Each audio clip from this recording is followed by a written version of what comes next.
बच्चों, आज हम लोग पढ़ेंगे बहुत ही इम्पोर्टेंट टॉपिक है केमिकल कैलकुलेशन इन रिएक्शन। कि रिएक्शन में हम कैसे उसका वेट कैलकुलेट करते हैं, मोल्स कैलकुलेट करते हैं। इक्वेशन तुम्हारा हो सकता है कि बैलेंस भी रिएक्शन हो और अनबैलेंस भी हो, तो हम दोनों मेथड में हम बताएंगे कि किस प्रकार से हम मोल मेथड का यूज करेंगे। अब आइए आप कि रिएक्शंस क्या होते हैं पहले ये समझिए। रिएक्शंस, कोई भी रिएक्शन ले लीजिए एग्जांपल्स के रूप में। मान लीजिए हम KClO3 ले लिए। KClO3 कन्वर्ट हो रहा है KCl प्लस O2, बैलेंस कर लीजिए। 2KClO3 2KCl प्लस 3O2, ये आपका गैस होगा, ये सॉलिड, ये solid.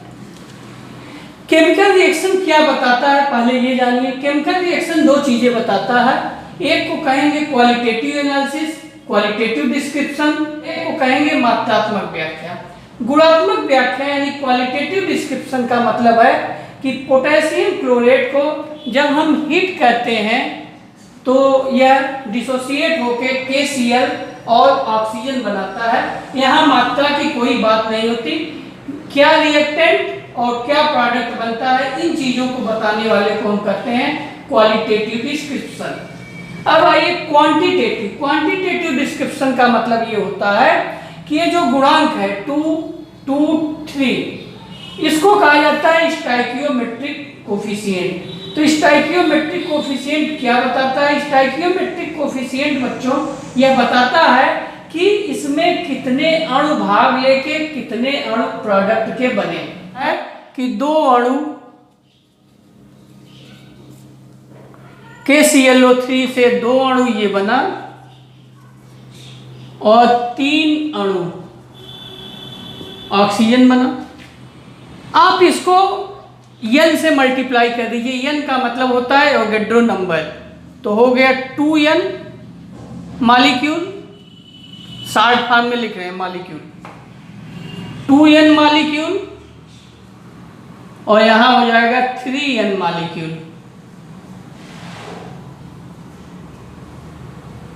3N molecule. 2N, N क्या है? Avogadro number. तो जब आपने 2 से मल्टीप्लाई कर दिया तो ये मोल हो गया, यानी 2 मोल। ये मॉलिक्यूल है बेटा 2N molecule, 2N molecule, 3N molecule. अब ये कन्वर्ट हो गया 2 मोल, 2 मोल और 3 मोल। तो ये संख्या जो है ये बताती है कि 2 मोल पोटेशियम क्लोरेट 2 मोल KCl देगा और 3 मोल ऑक्सीजन देगा। इससे हम मात्रा का कैलकुलेट कर लेते हैं कि हम एक नियम पा जाते हैं कि 2 मोल से 2 मोल ये बना, तो जितना इसका मोल होगा उतना मोल ये बनेगा। और इसमें क्या संबंध है? 2 मोल से 3 मोल बना तो 1 मोल से 3/2 मोल बनेगा। तो इस प्रकार से एक संबंध हम स्थापित कर लेते हैं रिएक्टेंट और प्रोडक्ट में। एक इसमें और रूल लागू होता है, एवोगैड्रो नियम। एवोगैड्रो लॉ क्या है?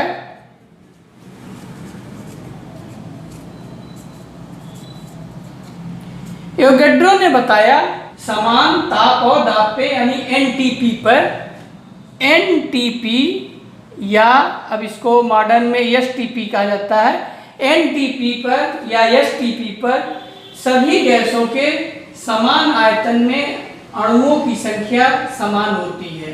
यानी अगर अणुओं की संख्या जो है उसी के समान वॉल्यूम होगा, उसी के समान प्रेशर भी होगा। इस चीज को आप एक और लॉ से प्राप्त कर सकते हैं, PV बराबर nRT, कि यदि N जो होता है वह समानुपाती हो जाएगा V के, यदि P और T का मान कांस्टेंट कर दीजिए। यदि V डायरेक्टली प्रोपोर्शनल N के होगा, यदि P और T क्या हो? कांस्टेंट हो, या P डायरेक्टली प्रोपोर्शनल N के हो जाएगा यदि V और T कांस्टेंट हो।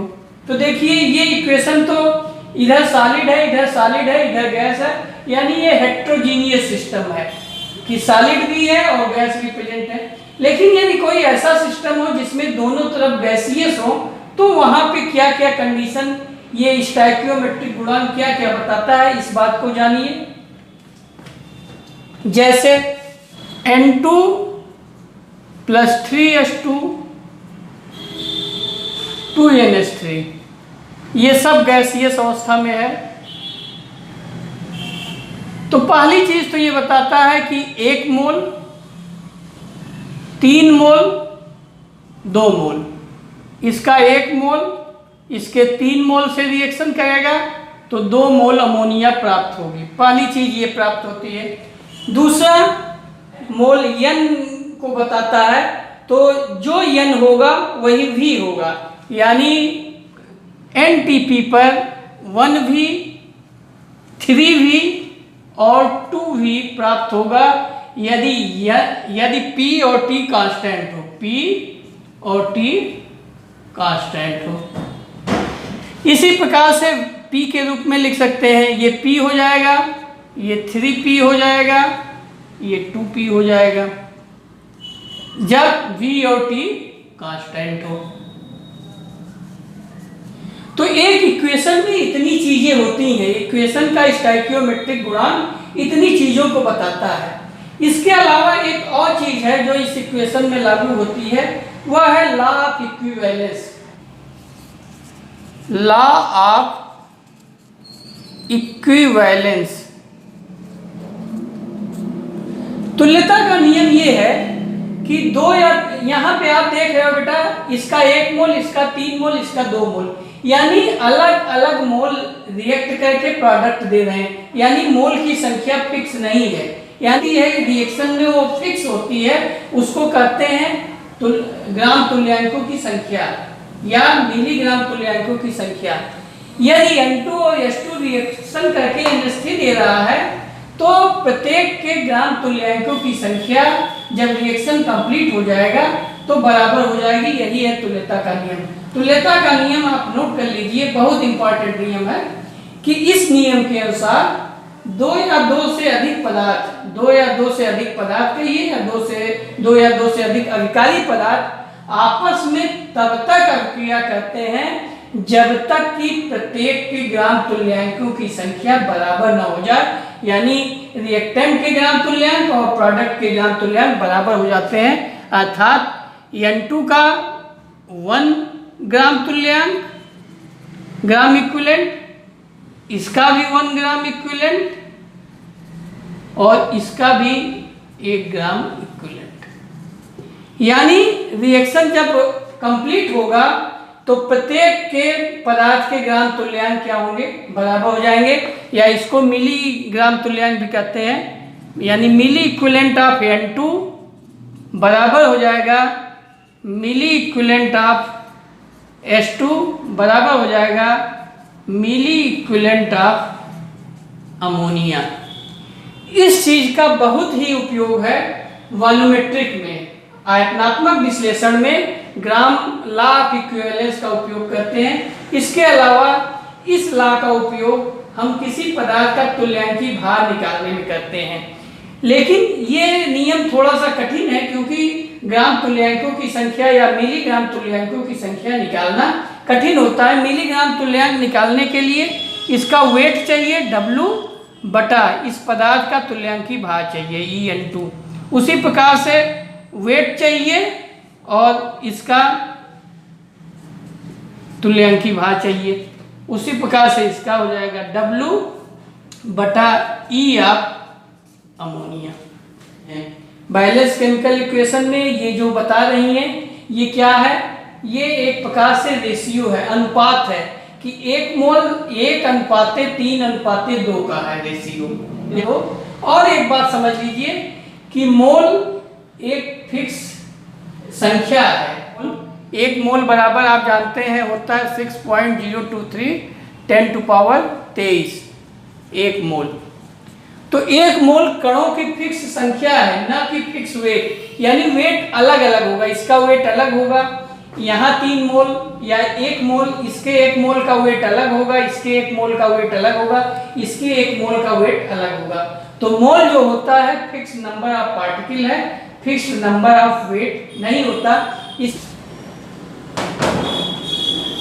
अब इसके बाद आप लिमिटिंग रिएजेंट समझ लीजिए। लिमिटिंग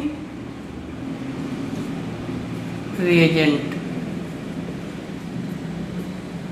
जैसे एक इक्वेशन है a प्लस 2b मान लो 2c प्लस d, तो आप इसके जो गुणांक हैं ये अनुपात को बता रहे हैं कि इसका 1 मोल इसके 2 मोल से इसका 2 मोल दे रहा है, लेकिन आवश्यक नहीं है कि जो आपको इनिशियल मात्रा दी हुई हो वह इस अनुपात में दी हुई हो। यदि एक रिएक्टेंट है, केवल एक रिएक्टेंट है, जैसे A से C में पहुंच रहा है, तब तो कोई दिक्कत नहीं है। जितनी इसकी मात्रा दी होगी उस मात्रा को आप पूरी तरह प्रोडक्ट में कन्वर्ट कर लेंगे। लेकिन यदि 2 या 2 से अधिक अभिकारी पदार्थ है तो आपको पहले ये निर्णय लेना होता है कि क्या दोनों पदार्थ के सभी जो मोल दिए हुए हैं या मात्रा दी हुई है, क्या पूरा रिएक्शन में भाग ले रहा है, अर्थात दोनों लिमिटिंग रिएजेंट है। दोनों लिमिटिंग रिएजेंट का मतलब कि जो पदार्थ दिया हुआ है क्या दोनों आपस में पूरी तरह कंज्यूम होके आपको प्रोडक्ट दे रहे हैं। यदि दोनों पदार्थ पूरी तरह कंज्यूम होके प्रोडक्ट दे रहे हैं तो दोनों पदार्थ लिमिटिंग रिएजेंट हैं। लेकिन अक्सर ऐसा होता है कि एक पदार्थ की कम मात्रा दी होती है, एक पदार्थ की ज़्यादा मात्रा दी होती है, तो जो पदार्थ पूरी तरह कंज्यूम हो जाएगा उसी को हम कहेंगे लिमिटिंग रिएजेंट है। जैसे इस रिएक्शन में मान लीजिए हम दे दें, इसका 2 मोल ले लीजिए आप और इसका ले लीजिए 5 मोल। अब इसमें आपको पता करना है कि कौन सा लिमिटिंग रिएजेंट है। तो पहले आप ये मान के चलिए कि A पूरी तरह कंज्यूम हो जा रहा है। यदि A पूरी तरह कंज्यूम होगा तो A से जो C बनेगा वह दुगुना बनेगा, यानी 2 मोल से यदि A पूरी तरह कंज्यूम हो रहा है तो 4 मोल बनेगा। C कितना बनेगा? 4 मोल। लेकिन यदि इससे हम मान लेते हैं कि B पूरी तरह कंज्यूम हो रहा है तो 2B से 2C बन रहा है, तो यानी 5 मोल से 5 मोल ये बनेगा, यानी 5 मोल C बनेगा।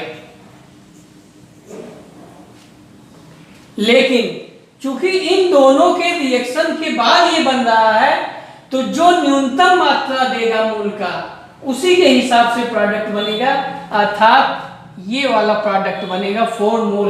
तो 4 मोल किससे बना? 2 मोल से बना। तो 2 मोल ये लिमिटिंग रिएजेंट अर्थात A यहाँ पे लिमिटिंग रिएजेंट है। सीमांत अभिकर्मक। एक और तरीका है लिमिटिंग रिएजेंट जानने का, वह है कि प्रत्येक का मिली इक्विवेलेंट निकाल लें और जिसका मिली इक्विवेलेंट कम आएगा उसी के हिसाब से प्रोडक्ट बनेगा, अर्थात वही आपका लिमिटिंग रिएजेंट होगा। इस पदार्थ का हम मिली इक्विवेलेंट निकाल लें, इस पदार्थ का मिली इक्विवेलेंट निकाल लें, और यदि मिली इक्विवेलेंट इसका कम आए तो ये पदार्थ लिमिटिंग रिएजेंट है। लेकिन एक ये भी तरीका है कि जो पदार्थ रिएक्शन में पूरी तरह कंज्यूम हो जाता है वह पदार्थ लिमिटिंग रिएजेंट कहलाता है।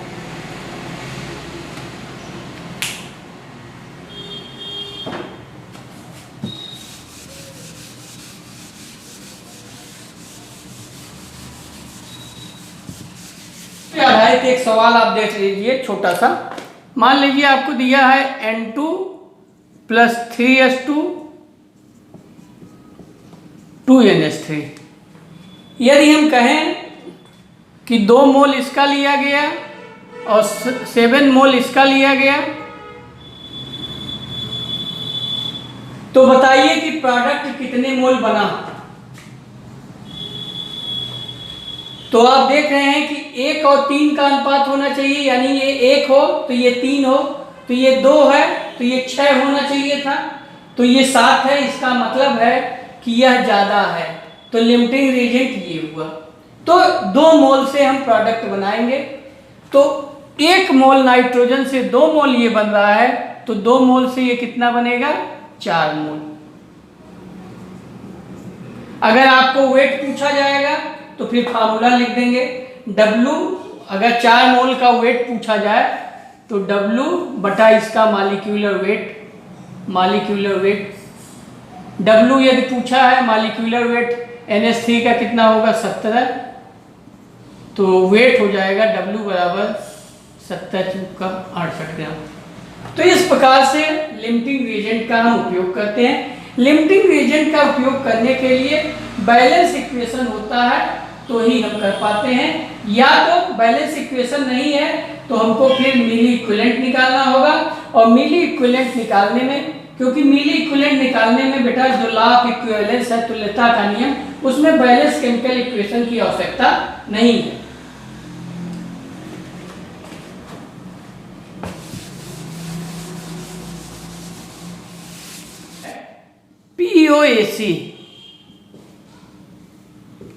POAC का मतलब होता है प्रिंसिपल ऑफ एटम कंजर्वेशन। आप पढ़ चुके हैं मास क्या होता है, कंजर्व होता है।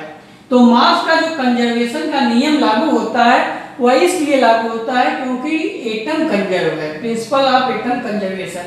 इसका मतलब है कि न तो परमाणु को उत्पन्न किया जा सकता है, न तो परमाणु को नष्ट किया जा सकता है।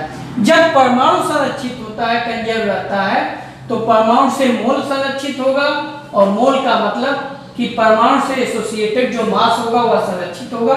इस प्रकार से मास कंजर्वेशन का जो बेसिक आधार है वह प्रिंसिपल ऑफ एटम कंजर्वेशन है, जो डाल्टन ने बताया कि परमाणु अविभाज्य है, न तो उत्पन्न किया जा सकता है न नष्ट किया जा सकता है, उसी से मास ऑफ कंजर्वेशन लागू है। तो आज हम आपको बताएंगे कि जो इक्वेशन बैलेंस न हो उसमें हम प्रिंसिपल ऑफ एटम कंजर्वेशन से किस प्रकार से मास और मोल आदि का कैलकुलेशन कर लेते हैं। जैसे इक्वेशन ले लीजिए वही KClO3 ले लीजिए, KClO3 KCl प्लस 3O2, ये सॉलिड गैस।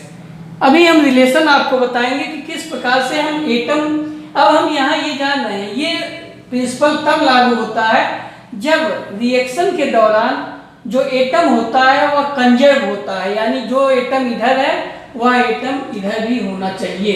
तो हम उस एटम के लिए प्रिंसिपल ऑफ एटम कंजर्वेशन लगा देंगे। प्रिंसिपल ऑफ एटम कंजर्वेशन लगाने के लिए आपको मोल की जानकारी होना चाहिए। मोल से किसी परमाणु की संख्या कैसे निकाला जाता है, जैसे देखिए एक प्रश्न ले लीजिए, 5 मोल H2SO4 में हम कहें कि हाइड्रोजन के कितने मोल हैं, सल्फर के कितने मोल हैं, ऑक्सीजन के कितने मोल हैं। तो आप देख रहे हैं कि एक मोल में, एक अणु में 2 एटम इसके हैं, 1 एटम इसके, 4 एटम इसके, तो 5 मोल सल्फ्यूरिक एसिड में हाइड्रोजन के जो मोल होंगे वो हो जाएंगे 2 × 5 यानी 10 मोल, हाइड्रोजन 10 मोल हो जाएगा। सल्फर 5 × 1 यानी 5 मोल हो जाएगा, और ऑक्सीजन हो जाएगा बेटा 5 × 4 यानी 20 मोल। तो अप्लाई करिए पोटेशियम के लिए, फॉर के। पोटेशियम के लिए यदि KClO3 लगाया जाए तो इस KClO3 में मोल की संख्या यहाँ 1 है, तो 1 × K की संख्या भी 1 है, तो फॉर के एटम 1 × KClO3 के मोल की संख्या बराबर हो जाएगी, यहाँ पे भी K एक एटम के रूप में है तो 1 × KCl के मोल, यानी KClO3 के मोल जितने होंगे उतना ही KCl के मोल होंगे। ऑक्सीजन के लिए यदि हम लगाते हैं तो ऑक्सीजन यहाँ पे 3 है, तो KClO3 की मोलों की संख्या और ऑक्सीजन के मोलों की संख्या इसकी 3 गुनी होगी, यानी 3 × KClO3 के मोल। और इधर ऑक्सीजन जो है, चूंकि आपका बैलेंस यहाँ नहीं लिखने की जरूरत है, केवल हमको एटम के रूप में चाहिए, तो ऑक्सीजन यहाँ 2 है तो इसके मोलों की संख्या हो जाएगी 2 × ऑक्सीजन के मोल की संख्या, ऑक्सीजन के मोल। अब आइए, ऑक्सीजन चूंकि गैसियस स्टेट में है, ये सॉलिड स्टेट में है, तो ये जो रिलेशन है ये सॉलिड टू सॉलिड रिलेशनशिप है, यानी वेट से वेट रिलेशनशिप है, दोनों तरफ वेट है बेटा, वेट वेट रिलेशनशिप। और यहाँ पे इधर तो सॉलिड है यानी वेट और इधर गैस है, तो वेट और वॉल्यूम का रिलेशनशिप यहाँ पे हो जाएगा। अब जो हम इसके पहले मोल का बता चुके हैं, आप मोल निकालने के लिए सॉलिड में कैसे निकालते हैं, गैस में कैसे निकालते हैं, वो फार्मूला लिख देंगे। 3 गुणे इसका वेट बटे मॉलिक्यूलर वेट, यानी W बटे मॉलिक्यूलर वेट, और यहाँ पे 2 गुणे ऑक्सीजन के मोल निकालने के लिए गैसीय अवस्था में है, तो ऑक्सीजन का NTP पे आयतन जो दिया होगा, ऑक्सीजन का NTP पर आयतन बटे 22.4। तो इस प्रकार से आप यहाँ W का मान निकाल लेंगे। यदि N2 का मान दिया हुआ है ऑक्सीजन का और मॉलिक्यूलर वेट आपको ये पता है, तो एक रिलेशन आपको मिल जाता है जिसकी सहायता से आप कैलकुलेशन कर लेते हैं। जैसे इस पे हम एक आपको न्यूमेरिकल करा देते हैं। मान लीजिए ऑक्सीजन का आपको दिया रहता कि 448 ml ऑक्सीजन मिला, NTP पर 448 ml ऑक्सीजन प्राप्त होता है, तो बताइए कि KClO3 का वेट कितना है, KCl का वेट कितना है और ऑक्सीजन का वेट कितना है। तो ऑक्सीजन का वेट निकालने के लिए आप ऑक्सीजन के मोल पहले निकाल लीजिए, तो आपको ऑक्सीजन का वेट आ जाएगा। तो ऑक्सीजन का वेट, ऑक्सीजन का मोल कितना हो जाएगा, 448 बटे 22,400। तो जब आप इसको भाग देंगे तो ये आएगा 100, ये 2, यानी 1/50 मोल आ गए। यदि आपको वेट पूछा है, वेट ऑक्सीजन का मॉलिक्यूलर वेट 32, क्योंकि एक ऑक्सीजन का 16 तो 2 ऑक्सीजन का 32, 1/50, तो W ऑक्सीजन आ जाएगा 32/50, यानी 3.2/5, तो 5 6 का 30, 2 5, यानी 0.64 ग्राम। इसी प्रकार से अगर आपको KClO3 का वेट पूछता है तो आप यहाँ से निकालेंगे, इस गुणे W पूछा है और KClO3 का आपको दिया जाएगा मॉलिक्यूलर वेट, इसको आप रख दीजिए। KClO3 का तो आता है 122.5 और 2 गुणे ये है 448 बटे 22.4, तो ये आएगा 1/50। तो इस प्रकार से आप W निकाल लेंगे, यहाँ से आप मल्टीप्लाई कर देंगे, 2 गुणे 122.5, 50 गुणे 3। तो इस प्रकार से आपका KClO3 का वेट आ गया। तो KClO3 के मोल की संख्या बराबर KCl के मोल की संख्या, तो यहाँ पे W बटा KCl का वेट, और यहाँ पे आप लिखेंगे W बटे KClO3। तो इस प्रकार से आपको W आप KCl आ जाएगा, यानी यहाँ से आप W का मान निकाल ले रहे हैं और इसका वेट रख देंगे, तो आ जाएगा 122.5। W यहाँ पे आप निकाल लेंगे क्योंकि KCl का मॉलिक्यूलर वेट आप जानते हैं। तो इस प्रकार से बेटा जो केमिकल कैलकुलेशन होता है उसमें प्रिंसिपल ऑफ एटम कंजर्वेशन का बहुत यूज है। बिना बैलेंस किए आप किसी भी इक्वेशन को कर लेते हैं, क्योंकि जो प्रिंसिपल ऑफ एटम कंजर्वेशन है इसी से कोई इक्वेशन बैलेंस होता है। जो बैलेंसिंग का कॉन्सेप्ट है वह इसी से आया हुआ है। तो बेटा थैंक यू। अब आप यदि हमारा चैनल सब्सक्राइब नहीं किए हैं तो चैनल को सब्सक्राइब कर दीजिए। आगे हम और भी अच्छी अच्छी जानकारियाँ आपको देते रहेंगे। धन्यवाद।